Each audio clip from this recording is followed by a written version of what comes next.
Вчера на градскиот стадион во Радовиш, репрезентацијата на Македонија до 19 години забележа сигурна победа од 2:0 над репрезентацијата на Босна и Херцеговина на пријателски меч од контролен карактер.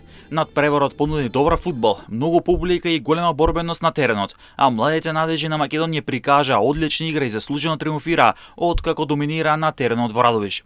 Стефан Младеновски беше двоен стрелец за Македонија, откако првиот пат стрелаше во 29-та минута за водство од 1:0 на полувреме по одлична асистенција на Хоџа, а пак во 89-та минута над преворот Младеновски беше сигурен од белата точка за конечни 2:0. После цели 30 години на градскиот стадион во Радовиш се одигра репрезентативен надпревар. Последен пат репрезентацијата на Македонија до 21 години играше на градскиот стадион во Радовиш против репрезентацијата на Бугарија, меч кој се одигра на 11 април во далечната 1995 година, а кога Македонија со 7:2 ја доби Бугарија. Вториот пријателски меч меѓу Македонија и Босна и Херцеговина ќе се одигра веќе утре на 6 септември на стадионот Благој Статов во Струмица.